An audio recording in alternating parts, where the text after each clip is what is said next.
Então vamos lá, pessoal. Continuando o que a gente está discutindo aqui nessa disciplina de direito agrário e ambiental, agora a gente já está naquela parte do direito ambiental, e nós estamos conversando sobre a chamada Lei dos Crimes Ambientais. Nós já passamos, né, por aqui que a gente pode denominar de crime contra a fauna, contra a flora, a gente falou das contaminações, e agora a gente vai falar da questão das sanções administrativas, tá bom? Eu vou compartilhar com vocês aqui para a gente dar continuidade. Tá?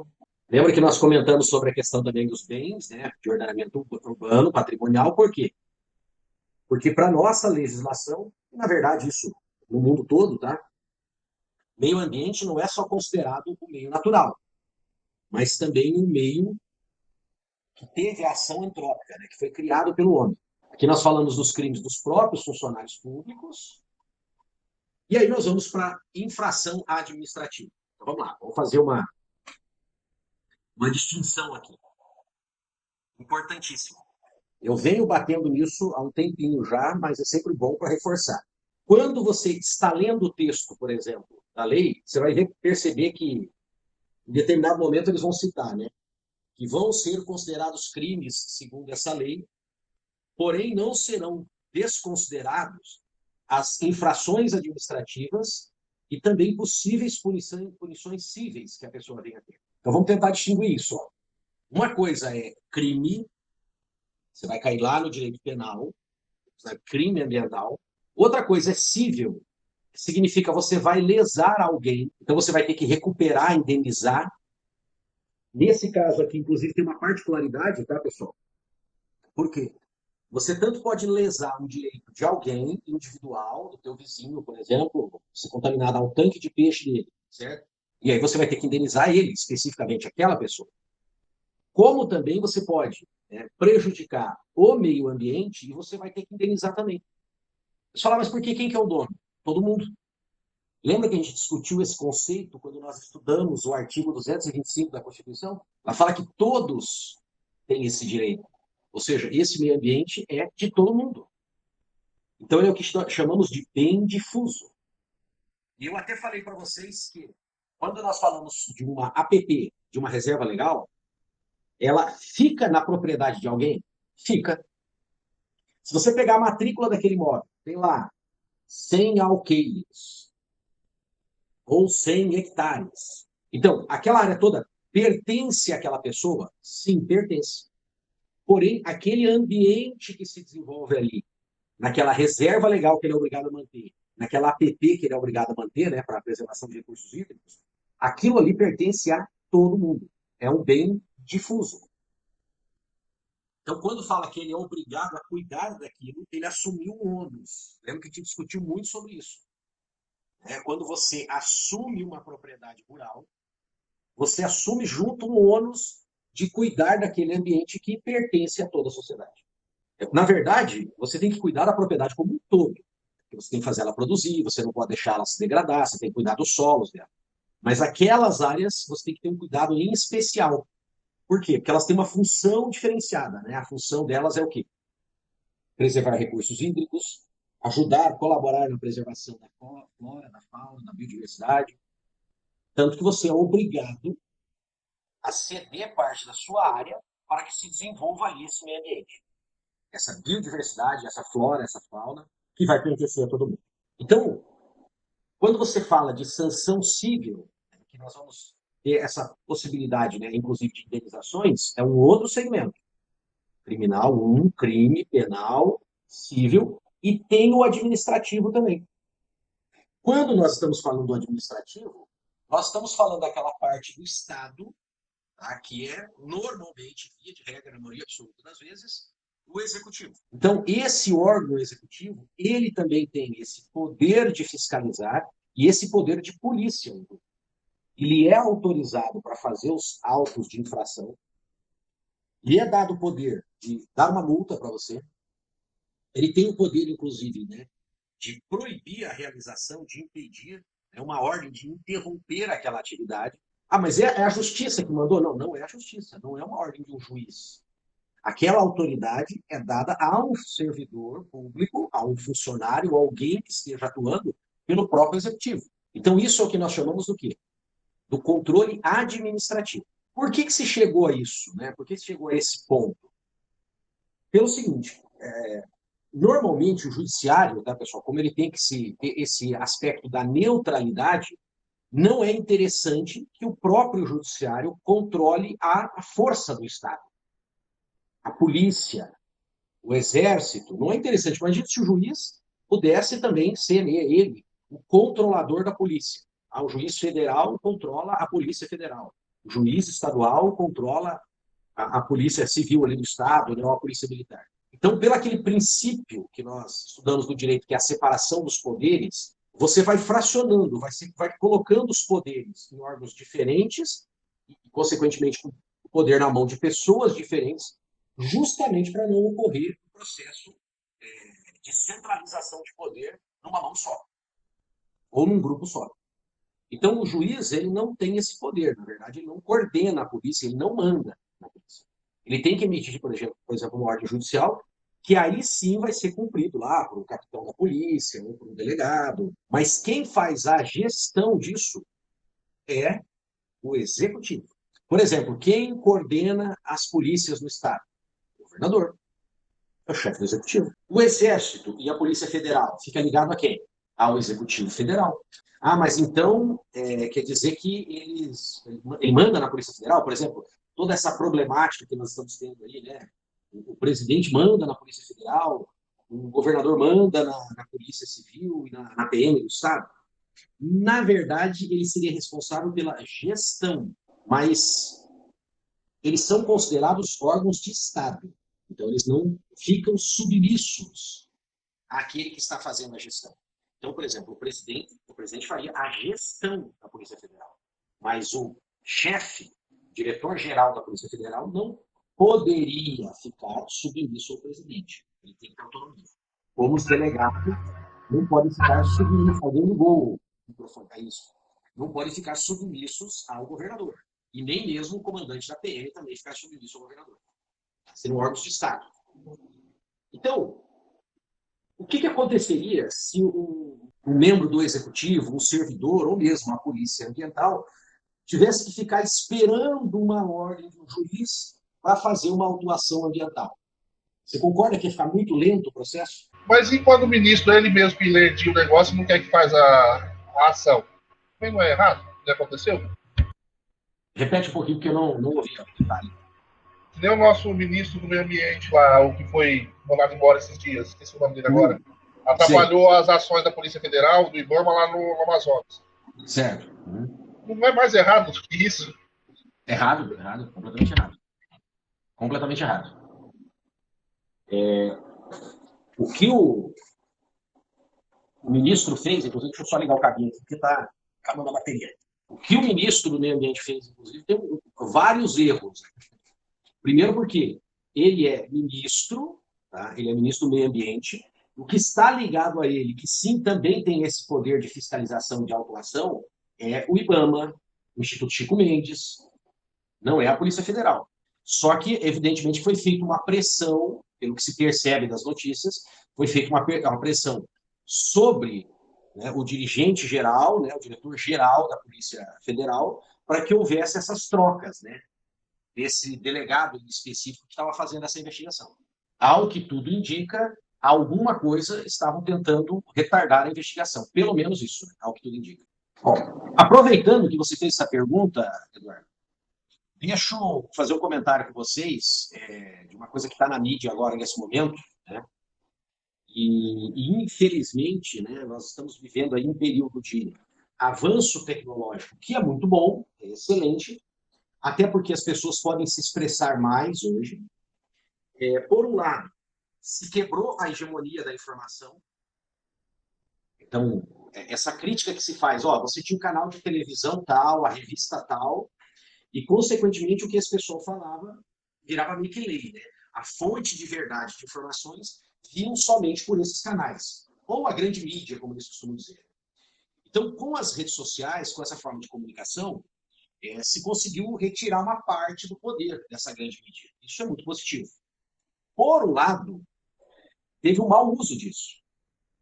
Porque espalhar mentiras se transformou numa tática política. Infelizmente, virou uma forma, inclusive, de você coordenar uma eleição, né? Você fazer mentira. E se você tem algum dinheiro, você consegue ter um alcance grande na rede. Então, vocês acabam tendo assim, uma liberdade de buscar informação, a possibilidade de receber informação não só desses grandes canais, mas, por outro lado, também vocês podem ser muito demasiadamente desinformados. E uma das coisas que se espalhou muito, né, é essa questão de que o agronegócio é contra a preservação do meio ambiente. Né? Então, esses radicais da extrema-direita se posicionaram daquela forma assim, não, para ter desenvolvimento tem que ter liberdade, o brasileiro é dono da terra, ele faz o que ele quer, se ele quiser tirar a mata, ele tira, porque ele é o dono. Aí eles mostram aqueles vídeos, né? O pessoal sobrevoando a Alemanha, sobrevoando a Itália, com drones, e o cara fala, tá vendo lá? Ó, aqui eles não preservam nada. Na França, principalmente o presidente francês criticava muito o Brasil, ó, eles não têm floresta nenhuma, ó, o cara planta até na beira do rio. Né? Tentando criar essa narrativa de um discurso que nós também não precisamos preservar. Que nós temos o direito, inclusive, de desmatar as nossas florestas. Né? E se desenvolve, se cria para a sociedade, que hoje é a maioria urbana, que o agronegócio é isso. Que o agronegócio é um bando de marginal, fazendeirão, que está louco para destruir tudo. E isso é uma tremenda mentira. O agronegócio não é isso, gente. E agora veio essa manifestação da ABAG, né, que é a Associação Brasileira do Agronegócio, falando que gostaria de ter um pouco mais de paz institucional no Brasil. Teve aquela manifestação que acabou não ocorrendo, né, dos industriais, dos empresários e dos bancos também, e teve do agronegócio. Inclusive, a BAG estava nessa manifestação. E isso, para nós, é muito importante. Porque os grandes líderes do agronegócio, os verdadeiros grandes líderes do agronegócio, não esses malucos de extrema-direita que estão fazendo videozinho aí, pessoal, esses sim representam o agronegócio. E se você assistir um congresso, e os congressos agora, né, estão sendo online e abertos, você pode participar do congresso da BAG, você vai ver que a palavra que mais é pronunciada é sustentabilidade. Sustentabilidade. Então, Eduardo, voltando aí à pergunta que você falou, né? Essa atitude do ministro, absolutamente errada. E esse ministro, ele era contra esse preservacionismo radical, então ele era a favor do agronegócio? Lógico que não. Esse sujeito prejudicou enormemente o agronegócio brasileiro. E eu acredito que essa ministra aí da Agricultura tolerava essa situação. Porque eu quero crer que ela seja representante, participante, né, inclusive como produtora, desse segmento do agronegócio que sim respeita as leis ambientais. Na verdade, o que esse ex-ministro do Meio Ambiente fez foi colaborar com interesses de pequenos grupos. Aí sim nós temos uma guerra contra o meio ambiente. Mas a grande maioria, gente, os nossos produtores hoje, eles sabem das exigências mundiais e eles estão de olho nesse mercado, inclusive no mercado europeu. Eu não estou dizendo que eles são ambientalistas e que eles são bonzinhos, não é nada disso. Estou dizendo que até por preocupações comerciais, eles querem sim seguir com o maior rigor possível a legislação ambiental. Isso não quer dizer, gente, que o cara não possa criticar uma burocracia, uma forma de aprovação de projeto, criticar uma lei ambiental. Ora, eu sou um defensor das leis ambientais e sou um crítico de muitas delas, inclusive do Código Florestal. Mas então você quer que acabasse o Código Florestal? Não. Eu gostaria que ele fosse aprimorado em alguns segmentos. E aí a gente também tem esse preconceito, né? Quando a gente vê um cara do agronegócio grande fazendo uma crítica, todo mundo já pensa, sai, né, acabando com o sujeito, porque acha que ele quer destruir o meio ambiente. Não é, às vezes ele quer uma lei mais inteligente, que permita essa convivência que eu falei para vocês. Buscar essa convivência harmônica entre a necessidade de a gente produzir, e vivemos disso, nos alimentamos disso, ganhamos dinheiro com isso, mas tentar preservar o meio ambiente e pelo maior prazo de tempo possível. E muitas das críticas construtivas, que vêm com ideias que podem simplificar e, ao mesmo tempo, preservar e até melhorar essa preservação, vem do próprio produtor. Vem desse cara que está no dia a dia no agronegócio. Beleza? Professor, nessa questão aí, eu entendi o que o senhor falou, ele vem ao ponto que o Guedes pediu para parar e preservar, porque o pessoal estava querendo não pegar soja, e nos outros produtos nossos. Os europeus estavam querendo fazer boicote com os nossos produtos hoje do agro, por questão da Amazônia, questão do fogo, essa questão lá que não estava sendo combatida. Esse é o problema, que a visão da direita, liberal demais, também tem esse problema, porque eles são tão liberais que não querem que as regras que foram feitas sejam cumpridas, que é o que o nosso querido presidente fala. Então, se você falar assim, mas o vídeo, né, que eu comentei agora há pouco tempo, o vídeo que o cara mostrou lá na Itália, que eles desmataram tudo, que na França também, que eles exploram cada metro quadrado. Olha lá o que os Estados Unidos cuida. Entende? É possível fazer essa comparação? É possível. Entende? Quem fala isso não está falando uma mentira. Entende? Mas a partir daí de você pegar essa informação e dizer que com isso, então, nós temos o direito e nós podemos ir lá e começar a desmatar o Brasil todo, inclusive a região amazônica, é um absurdo, gente. É um absurdo por N motivos. N motivos. Vamos começar. Primeiro, nós temos ainda muito que explorar de áreas que já não tem mais mata e que não tem cultivo. Por exemplo, só na nossa região aqui, o que nós temos de arenito, que você sabe que com a tecnologia adequada, nós podemos produzir grãos no arenito. É possível, sim. Nós temos vários projetos aí que estão sendo desenvolvidos e estão comprovando. Nós estamos tendo pessoas que têm propriedades no arenito e estão sendo campeões de produtividade. E nós temos uma área enorme de pasto e um pasto extensivo, com péssimo aproveitamento. A gente tem a vaca aí lambendo terra para poder se alimentar. Então, nessas áreas que hoje nós temos uma pecuária pessimamente desenvolvida, o quanto que nós podemos evoluir no plantio de grãos e melhorar, inclusive, esse tipo de pecuária. Já tem estudo, se eu não me engano, é da Embrapa, tá? Que aqui nessa região do arenito, daqui a alguns anos, 50% ou mais desses pecuaristas já vão ter abandonado essa atividade.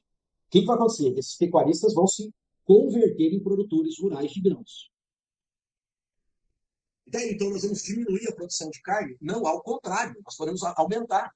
Porque essa enorme área que nós temos hoje, subaproveitada, com essa pecuária aí, do jeito que ela é feita, pode ser transformada em produção de alimento, de volumoso. Aquela área que vai ser convertida em plantio pode produzir grãos, soja para produzir o farelo, milho, e a gente ter um sistema mais intensivo de criação de gado, né, com sistemas mais modernos, com gado de qualidade melhor, inclusive, né, com uma linhagem aprimorada, com cruzamentos aprimorados. Então a gente pode melhorar isso muito. Nas próprias áreas que nós temos a produção de grãos hoje, nós ainda podemos melhorar tecnicamente essa produção.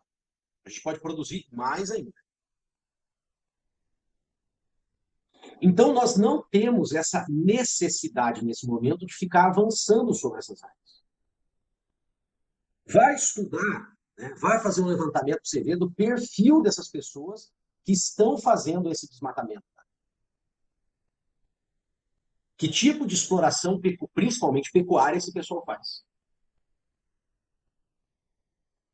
Então, aquele cara que ele quer se aproveitar daquilo que tem ali, ele vai tirar a madeira, óbvio, e depois ele vai explorar aquela matéria orgânica que está no solo, que vai ter um desenvolvimento de pasto considerável, e aí, então, ele vai ter, né, uma criação de gado, uma alimentação de farta, por um custo baixo em 2, 3 anos. E depois, aquilo vai se transformar no quê? Boa parte da região amazônica é o quê? Que tipo de solo tem embaixo? Areia. Mas não é nem um solo igual o nosso lá do solo aqui, não. Lá tem muita areia mesmo. Aquilo que na classificação a gente chama como areia franca. Então nós corremos o risco de estar entrando numa área e de provocar uma desertificação. Então nós não temos necessidade de expandir essas áreas agora. Nós corremos o risco de criar uma desertificação. Outra coisa, que não é muito bem entendido ainda, precisa estudar muito. Tem vários países estudando isso e o Brasil precisa participar mais desses estudos. A região amazônica é responsável por um ciclo da água, e um ciclo da água continental ou intercontinental. Então, se a gente destruir aquilo ali, também podemos estar provocando o quê? Um desequilíbrio no regime de chuvas em várias regiões. Outra coisa, existe ali uma biodiversidade gigantesca.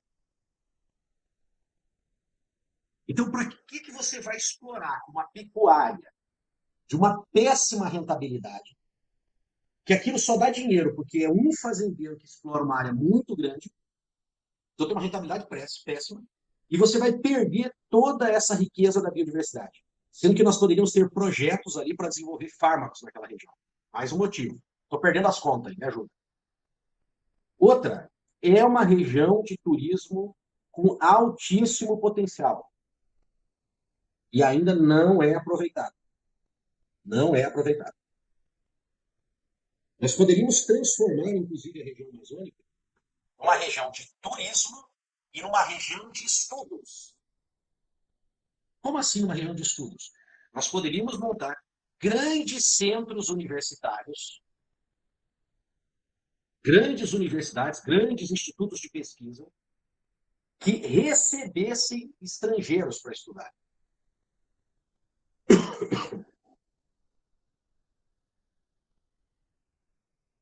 Esses estrangeiros, inclusive, viriam para fazer o quê? Cursos de mestrado, doutorado, com ecologia aplicada, né? Com pesquisa a campo. Então, quantos países pagariam para ter pesquisadores ali gastando dinheiro, fazendo investimentos naquela região, fazendo parcerias para desenvolver essas pesquisas ali na região?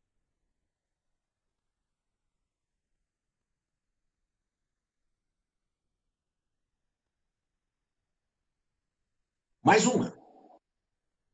Nós temos praticamente zero de conhecimento da cultura dos povos que vivem. O quanto que isso ainda precisa ser aprendido, conhecido. Opa! Obrigado. O Jair falou assim que eu tinha que ser o ministro do meio ambiente. Bom, eu só peço uma coisa, viu, Jair? Que não seja convidado por esse presidente, tá bom? Você imagina, né? Certinho, tem que ser por um que deixe trabalhar, né, professor? Você imagina, todo cara que entra ali, que tem um pequeno, mas olha, um pequeno de sabor com a família imperial que ocupou o palácio, né?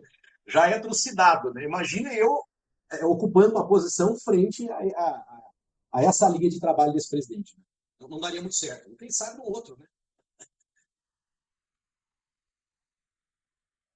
Beleza? Então vocês perceberam que nós temos, tá, gente, muitos, mas muitos motivos financeiramente, muito mais interessantes em manter aquilo ali do que tirar aquilo ali.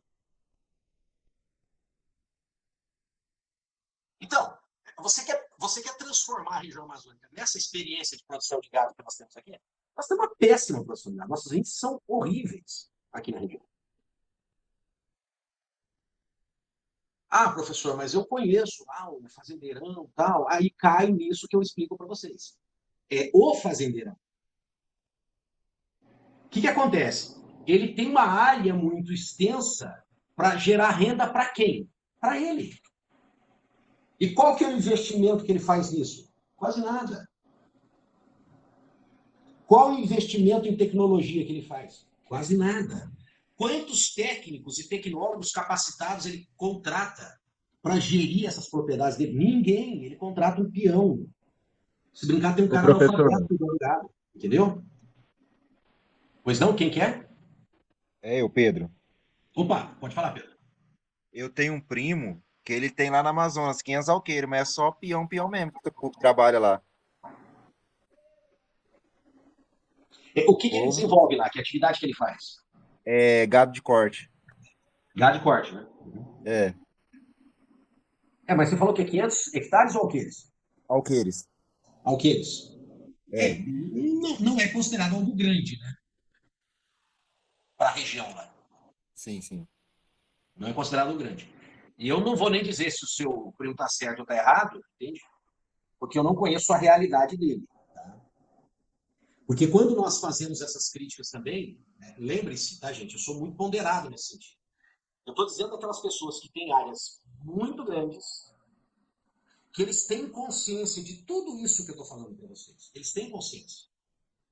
E que eles têm, inclusive, consciência, conhecimento e condições financeiras de estimular um outro tipo de projeto para explorar aquela região.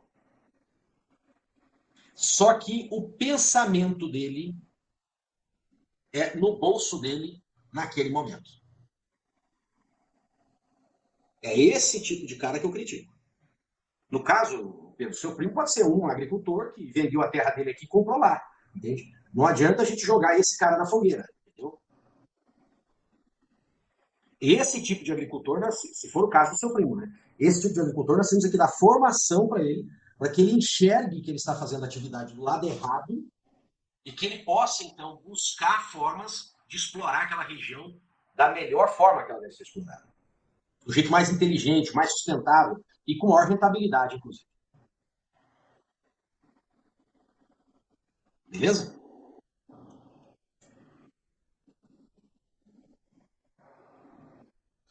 Viu, Pedro? Você não precisa ligar para o seu primo e você está destruindo a Amazônia. Não, jamais. A gente tem que saber o caso individual de cada um. Ficou bem claro minha crítica aqui, a minha observação. Né?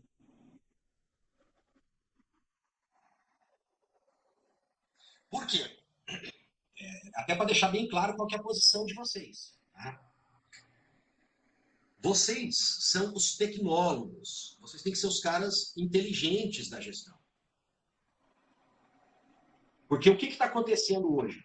Nós temos a ignorância à direita, e muito brava, e esperneando muito, e querendo tocar fogo na Amazônia.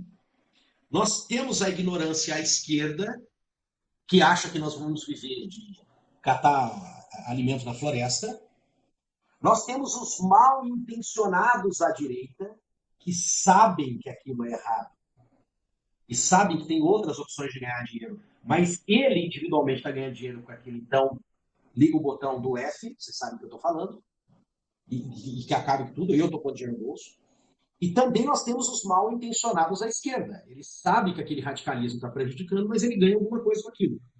Política, sei lá, né? O cara que vende a bandeira do preservacionismo radical, mas ele quer ser eleito, vereador, deputado, alguma coisa nesse sentido.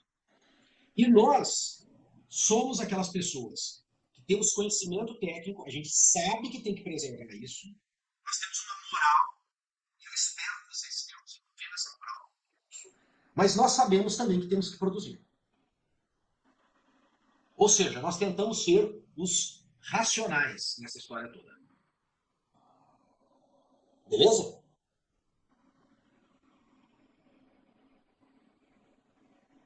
E tem mais um, tá, pessoal? Tem mais um. Outro argumento que você vai escutar é assim. Sabe por que eles ficam fazendo pressão em torno disso? E fica criando 200 mil ONGs por aí e tal, nessas regiões, porque ela tem muito minério. Tem uma riqueza mineral a ser explorada. Isso é verdade? É verdade. Qual a intenção das ONGs? Talvez algumas estejam lá, realmente sendo sustentadas por empresas de mineração. Para que fique lá um determinado grupo indígena, você não possa explorar aquilo e, consequentemente, a empresa possa explorar no futuro. Sei lá, é a teoria da conspiração, mas vamos imaginar que isso esteja correto. Né? Mas também não se justifica, gente. Não se justifica isso. Porque não é tão simples assim. Essas empresas, elas têm todo um processo burocrático de aprovação, tá? Ambiental para fazer isso. É muito simples, vamos dizer assim, pelo tamanho da região amazônica e pela fiscalização que nós temos, é muito simples você fazer um desmatamento. Mas não é a mesma coisa que você colocar uma exploração mineral de grandes áreas, de grandes extensões. Porque você precisa montar toda uma estrutura para isso. Mas o garimpo? Mas nós estamos falando garimpo, gente, garimpo quase manual, entendeu?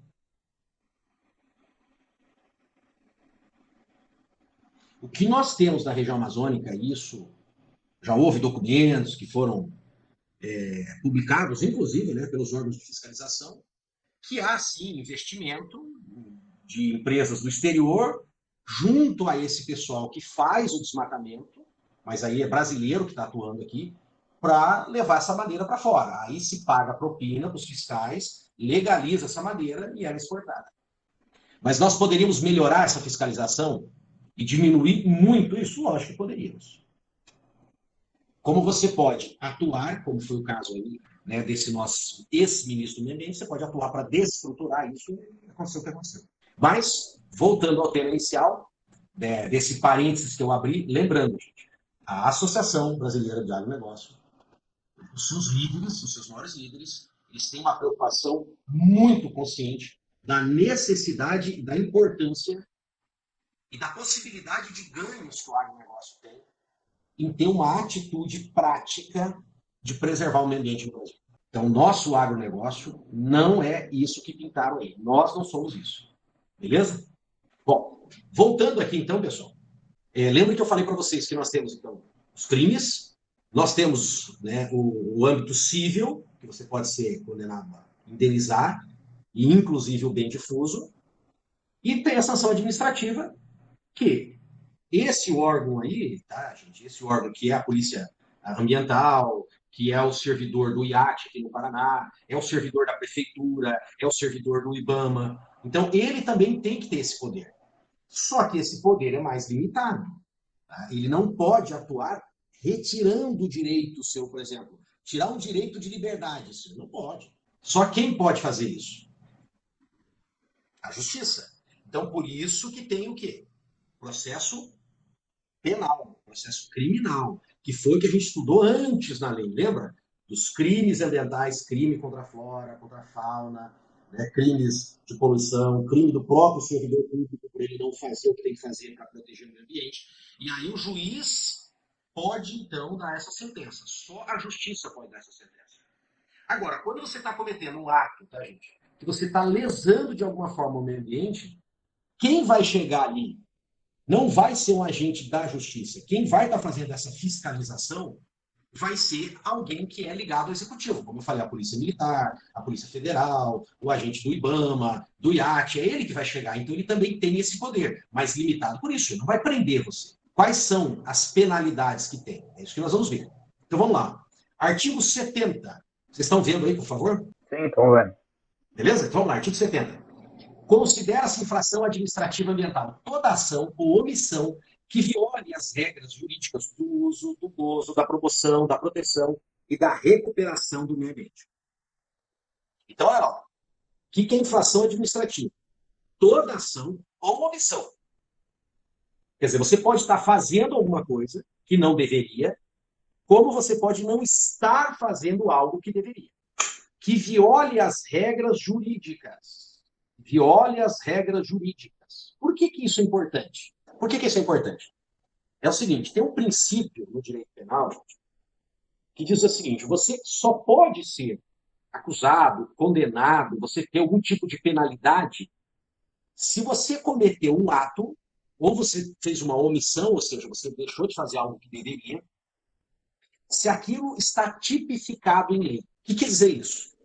Que aquilo, para ser um crime, por exemplo, você ser condenado por aquilo, tem uma ação contra você e você ser condenado por aquilo, tem que ter uma lei dizendo isso é crime, isso é proibido. Então, se você fizer um determinado ato e não tem nenhuma lei dizendo que aquilo é um crime, consequentemente uma pena para aquilo, vamos dizer, não fiz nada, não está tipificado isso.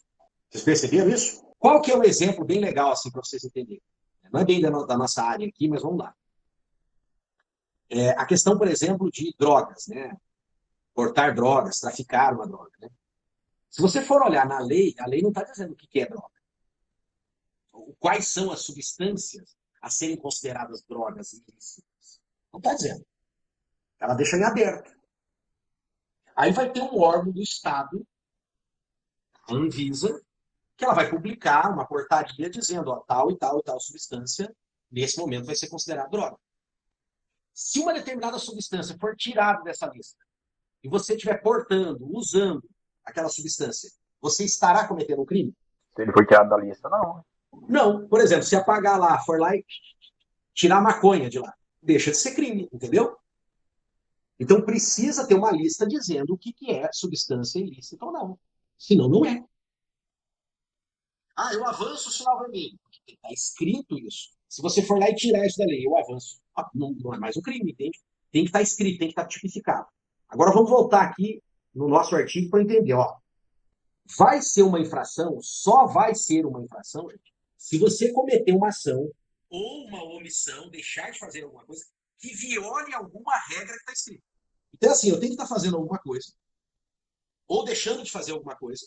Aí o fiscal, que pode ser do IAT, do IBAMA, da prefeitura, entendeu? Pode ser lá a polícia ambiental, ele vai chegar e falar assim, ó, tem uma lei aqui, tem uma lei dizendo que isso aí é proibido. Ah, tem uma lei dizendo que é proibido? É, e você está fazendo. Aí sim eu cometi uma infração administrativa. Se eu estiver fazendo algo que até prejudique o meio ambiente, tá ali, eu estou fazendo, estou prejudicando. Mas não está tipificado ali. Eu estou cometendo algum tipo de crime ambiental? Não. Eu estou cometendo alguma infração administrativa? Não. Entenderam? Então ele precisa mostrar onde está. E aqui eu já quero falar para vocês uma das coisas que vocês vão olhar quando receberem uma auto infracional. Por quê? Lembra que eu expliquei assim para vocês. Quando for, tá, gente, uma defesa criminal, de um crime ambiental, vocês vão ter que se recorrer de um advogado. Se vocês forem processados por alguém, né? Ah, eu passei um produto aqui e matou os peixes da lagoa lá do indivíduo, e ele for te acionar na justiça, se não for no juizado, por um valor baixo, ele estiver pedindo uma indenização mais alta e tal, por danos também, junta danos morais, dá um valor mais alto. Ele te levou para a justiça na justiça comum, você vai precisar de um advogado. Agora, se for uma infração administrativa, você precisa do advogado? Não.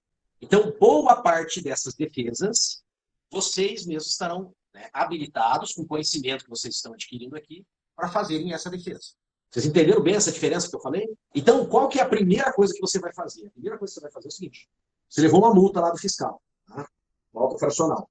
Ele é obrigado a escrever qual é o artigo, o inciso, o parágrafo, seja lá o que ele está dizendo que você cometeu. Ele tem que dizer qual lei, aonde que está na lei, aquele tipo de ato infracional que você cometeu. Entendeu? E aí ele tem que descrever o que você estava fazendo também. Então, a descrição do que você estava fazendo tem que bater com o dispositivo legal. E é justamente o que eu expliquei aqui. Você só cometeu uma infração administrativa se aquela atitude tua, aquele ato teu, aquela omissão tua, foi contra o quê? O que determina uma lei. Então ele tem que apresentar isso para você. Ele tem que apresentar o que você estava fazendo com o dispositivo legal que você acaba de infringir. Ficou claro isso para todo mundo? Bom, mas aí que tipo de regra?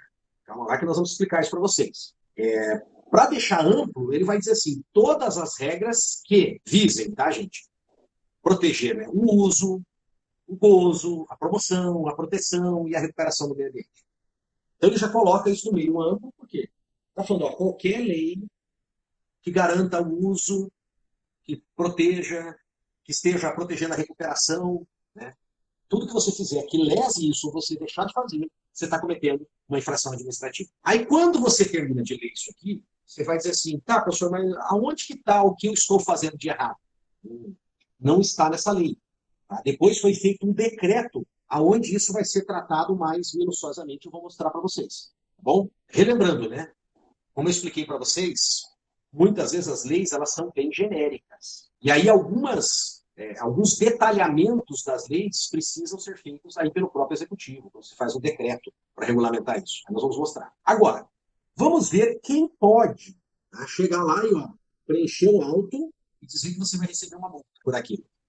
São autoridades competentes para lavrar auto de infração ambiental e instaurar processo administrativo os funcionários de órgãos ambientais, integrantes do Sistema Nacional de Meio Ambiente, do SISNAMA, designados para as atividades de fiscalização, bem como os agentes das capitanias dos portos do Ministério da Marinha. Bom, essa questão do Ministério da Marinha que não nos interessa muito, mas só para comentar com vocês é por quê? Porque pode ter também, a lei vai tratar disso nos crimes ambientais, aonde? Na região litorânea. Mas vamos focar aqui nessa questão dos servidores do SISNAMA. Quem pertence ao SISNAMA? Quem são esses servidores? Aí você tem que voltar lá na lei 6.938, que nós falamos do SISNAMA, da organização do SISNAMA, do Sistema Nacional do Meio Ambiente. Vamos relembrar como que é essa organização? Você tem um conselho de governo, que atua diretamente com o presidente. Já falei para vocês que ele não está funcionando muito bem. O presidente tem, para auxiliá-lo na gestão do meio ambiente, uma secretaria, segundo a lei, mas hoje nós não temos uma secretaria, nós temos mais do que isso, nós temos um Ministério do Meio Ambiente. Esse Ministério do Meio Ambiente tem 2 órgãos de técnicos, constituídos por técnicos, que é o IBAMA, que faz a fiscalização geral, e nós temos o Instituto Chico Mendes, que trabalha especificamente com as áreas de preservação, os nossos parques, as nossas reservas. E esses técnicos, além de fazerem essa fiscalização, também eles produzem essas documentações mais específicas. Aquele detalhamento que eu falei para vocês. E formado por uma mescla de elementos da sociedade civil e de agentes do governo também, nós temos o quê? O CONAMA, que é o Conselho Nacional do Meio Ambiente. Então, normalmente, essa produção técnica dessas normas vai ser feita por esses órgãos, principalmente pelo IBAMA, e passa por esse conselho para fazer análise. Como o conselho também pode fazer propostas para se produzir essas regras, essas normas, portarias, instruções normativas, etc., que precisam ser feitas. Então, isso a nível federal. Só que a lei resolveu incluir nesse sistema nacional os órgãos seccionais. A gente chama de órgãos seccionais, mas nós somos que são os órgãos regionais, que são os órgãos ambientais dos estados. No nosso aqui, o nosso se chama IAT. E também os sistemas de fiscalização, de controle ambiental municipal. Então, todos os agentes federais, todos os agentes estaduais e todos os agentes municipais desse sistema nacional podem fazer auto de infração. E uma discussão que já teve, tá, pessoal? Se eu estou com uma atividade, por exemplo, eu estou com uma atividade que ela foi licenciada pelo IBAMA, um órgão federal. E nessa atividade estou cometendo uma irregularidade. Pode o agente estadual e o agente municipal passar lá e escrever esse auto de infração? Pode. Pode. O correto seria, inclusive, ele depois comunicar ao órgão responsável, mais diretamente pela fiscalização, mas ele pode fazer isso também. Não fica só assim. O órgão federal fiscaliza aquilo que ele licenciou, ou que estaria ali na alçada federal, estadual, municipal. Não. Essa capacidade de fiscalização e a possibilidade de emitir esses autos de infração perpassa por todos eles em qualquer uma das atividades. Tenha sido licenciado pela entidade federal, estadual ou municipal. Todo mundo pode agir em todos os segmentos aí. Beleza?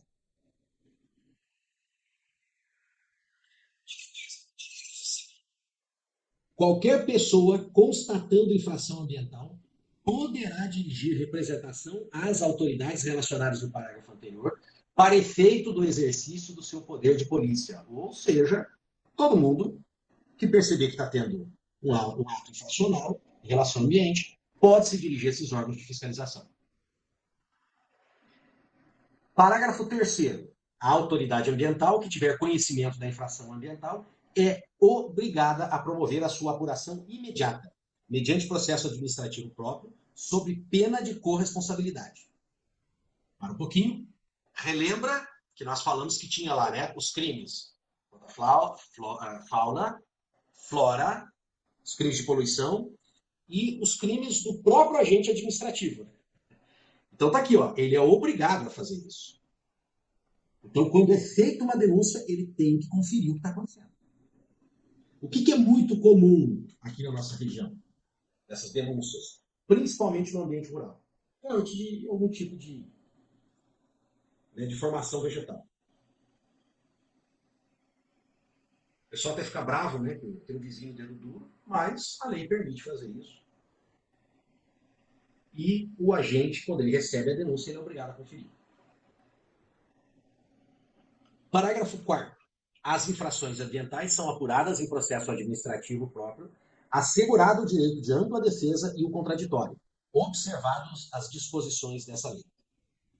Então vamos dar uma olhada nos detalhes aqui do processo administrativo. Olha lá. Então o processo administrativo para apuração de infração ambiental deve observar os seguintes prazos. 20 dias para o infrator oferecer defesa ou impugnação contra o auto de infração, contados da data da ciência da autuação. Então é assim, gente. Primeiro, tem que chegar a autuação na sua mão. Tem que ser entregue e dado ciência de que você sabe que você está recebendo aquela autuação. É mais ou menos, tá, muito similar àquele princípio quando alguém promove uma ação contra você. Por exemplo, promove uma execução contra você para cobrar você. Enquanto a justiça não te achar, o juiz pode decidir alguma coisa? Não. Tanto que tem gente que fica evitando. Tem muito empresário, por exemplo, que o cara tem um monte de processo de execução. Você nunca encontra o sujeito. Você até fica admirado como é que ele trabalha. Né? Você nunca acha em lugar nenhum. Você não acha ele em casa, você não acha ele na empresa. Professor, mas então basta eu ficar fugindo? Não, não é bem assim. Não vai ser um eterno, né, um gato caçando rato. Né? Existem algumas sequências que o juiz, a justiça tem que cumprir e que você tem direito a isso. Então eles vão mandar uma citação pelo correio. Às vezes tem que ser mais de uma pelo correio. Ah, não deu certo. Aí vai o oficial de justiça. Ah, não deu certo. As oficiais de justiça tem que ir mais de uma vez, porque às vezes tem que fazer com horário marcado. Aí, quando não dá certo nenhuma dessas formas de fazer a citação, ou seja, tornar você consciente que tem alguém processando você, aí o juiz pode fazer por edital. Aí é problema teu ficar sabendo ou não. Se você não aparecer, o juiz vai decidir. Tudo bem? E aqui, então, é muito similar. Só passa a contar esse prazo que você tem para fazer a sua defesa a partir do momento que você fala, bom, agora eu sei que tem um auto infracional contra mim. E como eu falei, né, você vai fazer isso em âmbito administrativo. Ou seja, você não tem obrigatoriedade de ter um advogado ali para isso. Então, o que eu recomendo? Estudem bastante isso aqui, por quê? Porque vocês serão pessoas capacitadas a fazerem essas defesas. Agora, é lógico, gente, que quando surgirem autuações de grande complexidade, aí chame um profissional da área jurídica. Porque às vezes estão envolvidas coisas ali que você não vai ter essa capacidade de mencionar o que você está trabalhando. E aí você pode deixar a pessoa numa situação de risco. Tá bom? Mas boa parte você pode sim fazer a defesa administrativa. E mesmo quando sejam questões de maior complexidade, principalmente complexidade processual, que aí precisa ter a presença do advogado, vocês podem auxiliá-lo. Por quê? Porque o conhecimento, às vezes, do advogado, salvo ser um advogado especialista em direito ambiental, mas for um advogado de outra área que está fazendo a defesa, ou um advogado generalista, ele não vai conhecer essas leis no mesmo nível de detalhamento que vocês estão estudando aqui. Entendeu? E às vezes o produtor, o cara que tem a agroindústria dele, ele leva uma multa, ele chama um advogado de confiança, da família, né, um advogado que é amigo, ele não vai procurar um especialista. E o direito ambiental e o direito agrário, ele tem uma particularidade, eu já falei para vocês, né? Ele é um universo imenso de coisas para estudar. É muita coisa para ser estudada. Então, não compensa para um advogado que atua numa outra frente ficar estudando direito agrário e direito ambiental para ele resolver uma ação. Ah, eu vou resolver a ação aqui do meu tio, da minha família, ou eu atendo esse cara aqui, ele é meu cliente, então ele está com problema ambiental, eu vou resolver isso para ele. Não consegue resolver.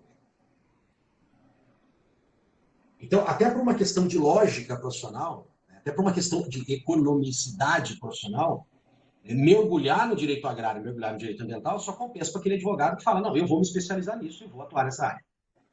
Porque é muita coisa, pessoal. Então, vocês podem fazer essas parcerias. Vocês vão ter um bom conhecimento do direito material. E o advogado vai ter o conhecimento do direito processual. Vocês podem unir forças para fazer essa defesa. Muito bem. Inciso segundo. 30 dias para a autoridade competente julgar o auto de infração, contados da data da sua lavratura, apresentado ou não a defesa ou impugnação. Então, você ficou ciente, você tem 20 dias para apresentar isso. Chegou o processo, a autoridade competente, que vai ser ali, né, o diretor daquele escritório regional, vai ser lá o secretário de ambiente, se for da prefeitura, ele tem 30 dias. Nesse intervalo desses 30 dias, tem que ter chego até ele a sua defesa ou impugnação daquela multa. Senão ele vai julgar. E se ele achar, não tem a defesa, se ele achar que foi feito corretamente a infração, vai ter a multa. Depois da decisão dele, 20 dias para o infrator recorrer da decisão condenatória à instância superior do Sistema Nacional do SISDAM, ou à diretoria de portos e costas do Ministério da Marinha, de acordo com o tipo de autuação. Então é o seguinte, nós temos que separar um pouquinho as coisas aqui. É o seguinte, no âmbito federal, quem muito provavelmente fez o auto de infração é um agente do IBAMA. Certo? Aí o diretor lá daquele posto, daquela unidade, ele é que vai pegar esse auto, não é o fiscal, ele vai pegar esse auto e vai decidir em 30 dias se ele vai cancelar aquilo, se tem algum erro, mas o próprio fiscal preencheu errado, ele é obrigado a fazer aquilo. Né? Ou ele pega a impugnação e vê, não, realmente não aconteceu isso. Ele tem que tomar essa decisão. Mas vamos imaginar que ele mantenha essa multa. Lembra quando nós estudamos lá, gente? Que você vai recorrer aonde? Quem que é o órgão que vai recorrer isso? Vai para o CONAMA, para o Conselho Nacional de Meio Ambiente. Mas isso no âmbito federal. No âmbito estadual é diferente. Entendeu? Pode ir para um conselho e pode ser também que vá para a autoridade superior do próprio órgão ambiental. No caso da prefeitura, vai do secretário, pode ir para o prefeito, para o gabinete do prefeito. Normalmente não são os prefeitos que acabam tomando essa decisão técnica. Eles acabam se recorrendo do quê? Da Procuradoria Jurídica. Mas o mais importante para vocês é saberem que vocês têm direito a um recurso. Então você pode apresentar uma defesa, você pode apresentar uma impugnação diante daquele auto, e depois que sai a decisão, você ainda tem direito a apresentar um recurso. Então, só na via administrativa são 2 oportunidades. Professor, mas mantiveram a multa, e mesmo assim eu discordo. Eu acho que está errado, eu acho que teve um conchavo lá dentro do órgão ambiental. Eu posso ir para a justiça? Pode. Todos os atos da sociedade podem ser levados, em teoria, todos os atos da sociedade podem ser levados à apreciação da justiça. Mesmo os atos do administrativo. Então, o cara te multou, você apresentou defesa, continua a multa, você entrou com recurso, manteve a multa, você pode levar para a justiça. Tudo bem? É lógico que aí, na justiça, dependendo de como que vai ser esse recurso que você vai apresentar, do valor que você vai apresentar e tal, você vai ter que ter a presença do advogado. Tudo bem? Outra coisa, as advertências. Tá? Como que elas podem ser punidas? As infrações, aliás, desculpa. As infrações, como que elas podem ser punidas? Elas podem ser punidas com mera advertência, com multa simples, com multa diária. O que é multa diária? É quando você tem um ato, por exemplo, e aí alguma autoridade ambiental, ou até mesmo a justiça, determina que seja corrigido aquilo. E você fica esperando, protelando a decisão da justiça. Ou quando tem uma denúncia criminal, mesmo crime ambiental, e aí a própria procuradoria, antes de apresentar a denúncia para o juiz, eles te chamam para tentar fazer uma composição e resolver isso. E aí o próprio promotor ou a própria promotora fala, você tem tal tempo para apresentar um projeto aqui, provas que você está corrigindo isso. Você destruiu aqui a APP, a mata ciliar. Então me traz provas aqui, um projeto assinado por um profissional, por um engenheiro agrônomo. No caso, talvez vocês tenham essa atribuição também. Eu não conheço todas as atribuições que vocês vão ter. Isso ainda é um mistério. Mas tem gente que está com o registro no CREA. Em teoria, vocês poderiam assinar também. Ou um projeto assinado por um de vocês e que você traga fotografias aqui que você está recuperando aquela área. Enquanto isso, se você não fizer esse projeto, não trouxer aqui, você vai levar uma multa diária. Tá? Também pode ter, tá, gente, a apreensão dos animais, produtos, subprodutos da flora, da fauna, tá? Instrumentos que podem ser utilizados para caça, para pesca, petrechos, equipamentos, veículos de qualquer natureza utilizados na infração.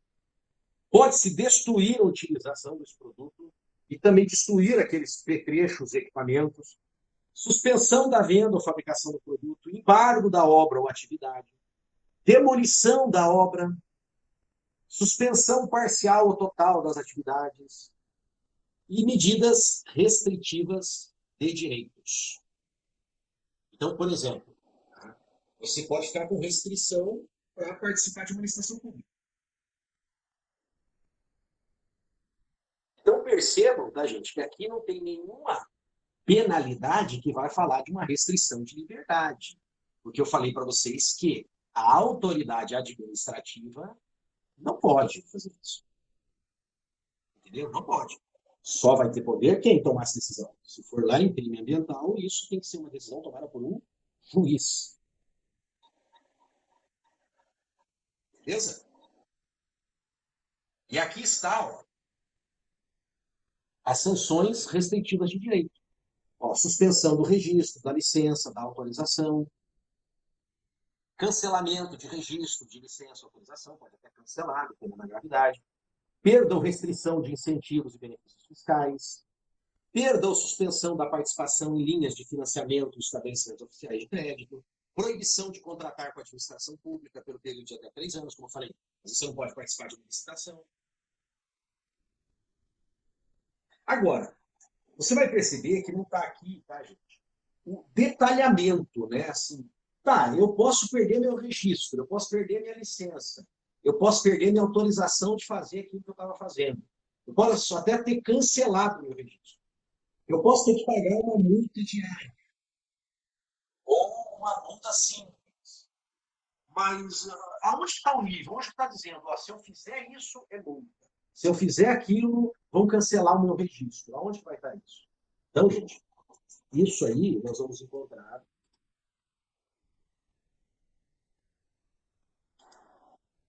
Aqui, ó. Apareceu aí para vocês, por favor? Apareceu aí, pessoal? Decreto 6.514 de 2008. Então, você percebe que demorou um tempo, né, considerável para eles pegarem o que seriam essas sanções administrativas e detalharem. O que eu tenho que fazer para ter multa? O que eu tenho que fazer para ter a suspensão do meu registro, o cancelamento do meu registro? É aqui, nesse decreto, que vai estar esse detalhamento. Olha? Porém, nós vamos começar isso aqui na próxima aula. Beleza?